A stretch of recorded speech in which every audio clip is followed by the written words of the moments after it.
यार वो मैं हैरान हूँ किसी की बात के ऊपर। किसी ने इनबॉक्स किया है कि जो है ना थाईलैंड असाइलम के हवाले से। भाई जो है ना थाईलैंड असाइलम जो है ना वो एयरपोर्ट पे हमको क्या मिल सकता है। आओ और भाई आप थाईलैंड में एंट्री नहीं हुए हैं तो आपको असाइलम एयरपोर्ट पे किस तरह आपको मिल जाएगा। यार आप फ्री ना भाई। किसी ने इनबॉक्स सवाल किया है तो फिर उसने बोला है जो है ना आप दोबारा एक वीडियो दोबारा अपलोड कर दें और उस पर हमको बता दें क्या थाईलैंड जो है ना असाइलम देता है कि नहीं देता है। तो मैंने कहा इस बारे में पूरा आपको तफसील के साथ बता देता हूँ। वीडियो पूरा वॉच कीजिएगा तो इंशाल्लाह आपका फ़ायदा होगा।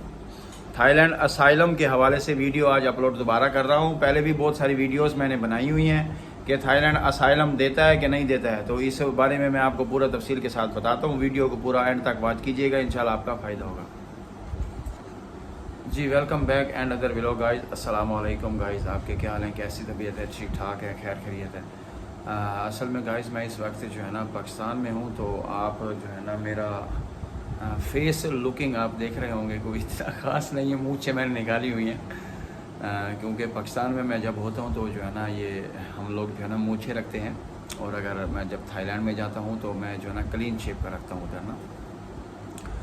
तो गाइस यार आज की जो वीडियो है और आज का जो व्लॉग है बड़ा तो वो खसूसी व्लॉग है बड़ा। किसी ने इनबॉक्स किया है कि जो है ना थाईलैंड में असाइलम जो है ना जिसको हम अपनी पाकिस्तानी लैंग्वेज में उर्दू में जो है ना सियासी पनाह उसको बोलते हैं।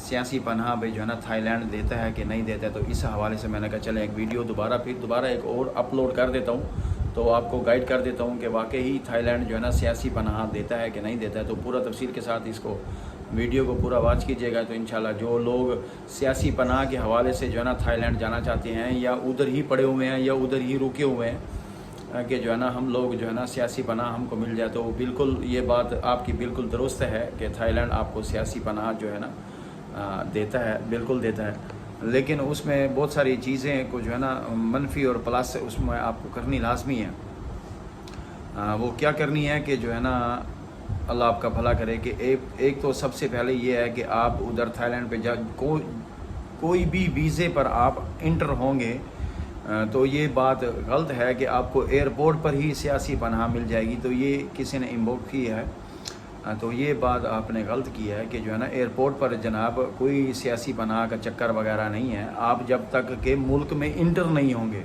जब आप मुल्क में इंटर होंगे तो फिर जाके जो है ना आप उधर जो है ना उनका जो दफ्तर है पड़ा उधर आप जाके अप्लाई कर सकते हैं। वो भी मैंने पिछली जो वीडियोस बनाई हैं उस पर मैंने आपको बताया है कि जो है ना आपके पास ओरिजिनल आपके पास फ़ाइल हो, उसमें पूरी एक फ़ाइल तैयार करनी पड़ती है जो कि ऐसे समझ लें कि अगर आप पाकिस्तान से आ रहे हैं तो आपके ऊपर किसी किस्म का मर्डर का केस है, किसी किस्म पुलिस का केस है या किसी भी खाते में करप्शन का केस है या किसी भी खाते में आपका ओरिजिनल केस है और आपकी गवर्नमेंट आपको पकड़ना चाहती है और आप ऐसे समझ लें कि आप किसी भी मफरूरी हैं या किसी किस्म के कुछ लगा लें कि आपका जो केस है उसमें पावर है। ये नहीं है कि आपने जो है ना 2 नंबर कागज़ वगैरह आपने तैयार करा दिए हैं और आप जो है ना उधर आके अप्लाई करते हैं और बाकायदा वो ऐसे समझ लें कि वो चेक होता है उधर क्या कहते हैं उसको, अम्बेसी से अटेस्ट होंगे सारे कागज़ वगैरह भाई आपने वाकई ही बिल्कुल ओरिजिनल आपका केस है। तो उस बिना पर आप जो है ना उसको अप्लाई कर सकते हैं। और जब आप अप्लाई करते हैं और ऐसे समझ लें कि वो अप्रूव जब हो जाता है तो बिल्कुल वो वाकई भेजते हैं। आप किसी भी कंट्रीज़ के लिए अगर आप जाना चाहते हैं, कनाडा है, अमेरिका है, ऑस्ट्रेलिया है या किसी यूरोप शेंजन एरिया है, किसी भी आप कंट्री में आप जाना चाहते हैं तो वो बिल्कुल आपको भेजते हैं। उसमें आपकी शर्त ये होनी चाहिए कि आपका जो केस हो वो आपका केस ओरिजिनल हो, आप वाकई पाकिस्तान से भागे हुए हैं, किस बिना के ऊपर आपके ऊपर वाकई ही कोई केस आपके ऊपर है, आपका ओरिजिनल केस है, आपने उसको अप्लाई किया है तो इंशाल्लाह आपका अप्रूव होगा तो आपको वो भेजेंगे। लेकिन इसमें आपको मैं इसमें जो है ना एक चीज़ और ऐड करना चाहता हूँ कि आप जितना भी अरसा 1 साल है, 6 महीने है, 3 महीने है या फिर उसके बाद 2 साल है, क्योंकि कुछ लोग 2 साल से, 2.5 साल से, 3 साल से लोग पड़े हुए हैं, उनका केस अभी तक उन्होंने किया हुआ है लेकिन आगे अप्रूव उनका नहीं हुआ। मतलब आगे के लिए उनको कॉलिंग नहीं आई है किसी भी कंट्रीज़ के लिए भी ठीक है इनको ले आएँ। तो हम इनको भिजवा देते हैं। लेकिन उस सूरत में आपके पास थाईलैंड में भी आपको वीज़ा होना चाहिए। आप 1 महीने के लिए हैं, 3 महीने के लिए हैं, 6 महीने के लिए हैं, साल है, 2 साल है, 1.5 साल है, 3 साल है, जितना भी आप जो है ना वो रहेंगे ना, क्या कहते हैं उसको, आपने सियासी पनाह का केस आपने डाला हुआ है और आगे उन्होंने आपको टाइम दिया हुआ है, क्योंकि पता नहीं लगता है कितना टाइम लगता है, साल है, 6 महीने है, 1.5 साल है, 2 साल है, 3 साल है, कितना टाइम लगता है। तो इस सूरत में आपने थाईलैंड को ओवरस्टे नहीं करना है। फिर बता रहा हूँ, आप जितना भी अरसा आप उधर रहेंगे थाईलैंड में, आप अपने आप को लीगल रहें, अपने आप को लीगल रखें। आपने अपना पासपोर्ट को ख़राब नहीं करना है। तो ये हो सकता है कि अगर आपने अपने पासपोर्ट को ख़राब कर दिया तो वो आपको आगे किसी भी कंट्री के लिए आपका रास्ता निकला हुआ है, तो वो ऐसे समझ लें कि आपका रास्ता बंद हो सकता है। अगर आपने अपने पासपोर्ट को ओवरस्टे कर दिया, ख़राब कर दिया, मतलब कि आपने उसमें वीज़ा ही नहीं लगाया, तो आप उनकी बेस के ऊपर पड़े हुए हैं कि हम सियासी पनाह पड़े हुए हैं। और इसमें एक चीज़ और भी मैं आपको ऐड करना चाहता हूँ कि अगर आप उसमें ओवरस्टे हैं और आप पकड़े गए हैं, तो आपने सियासी पनाह का आपने केस UNO जो होती है, आपने उधर उनका केस डाला हुआ है, तो वो किसी चीज़ के कोई जिम्मेवार नहीं है। हाँ, ये भी मैं आपको बता दूं, क्योंकि काफ़ी टाइम पहले की बात है कि जो है ना कम से कम 2 बसें भर के उन्होंने पाकिस्तान भेजी हैं। ये तकरीबन ज़्यादातर लोग जो थे ना हमारे पाकिस्तानी क्रिश्चियन लोग थे, वो काफ़ी अरसों से उधर ओवरस्टे पड़े हुए थे। तो उनका आगे जो है ना केस भी उन्होंने जमा किया हुआ था UNO वालों के अंदर ना, सियासी पनाह का। तो आगे उनका ऐसे समझ ले कि सुनवाई नहीं आई, तो वो पड़े रहे, तो फिर अनकरीब उनको पकड़ लिया गया। तो कम से कम 2 बसें थी, उन्होंने पूरी भर के उन्होंने पाकिस्तान भेजी हैं। अभी मैं बताऊँ आपको क्या क्या और बताऊँ, इधर से गाइड कर रहा हूँ मैं आप लोगों को, आप देख लें, अपना सोच समझ लें किस बिना पर आप रहेंगे। लेकिन ये है, अगर आपकी एज छोटी है, मतलब आप 50 साल से नीचे हैं, तो आपका वीज़ा लग सकता है। इंडियन एजेंट लोग हैं तो वो साल का वीज़ा लगाते हैं, स्टूडेंट वाला।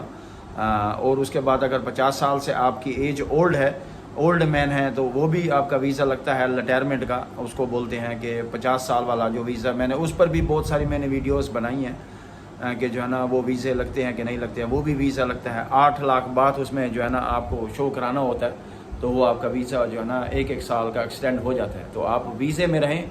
सियासी पनाह अगर आपने लेनी है तो बिल्कुल सियासी पनाह UNO में आप अपना केस अंदराज कर सकते हैं।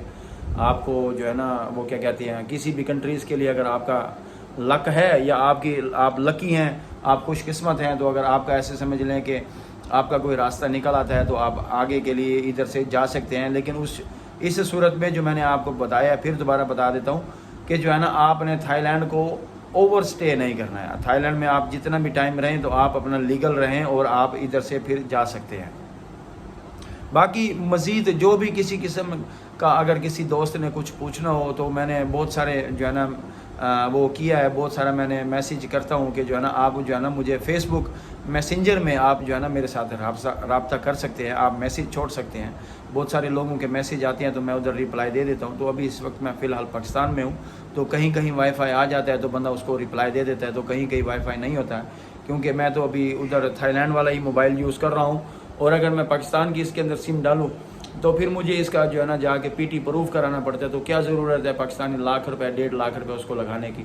तो बस इसी तरह ही हम वाईफाई पे उसको चला रहे हैं, तो चल रहा है।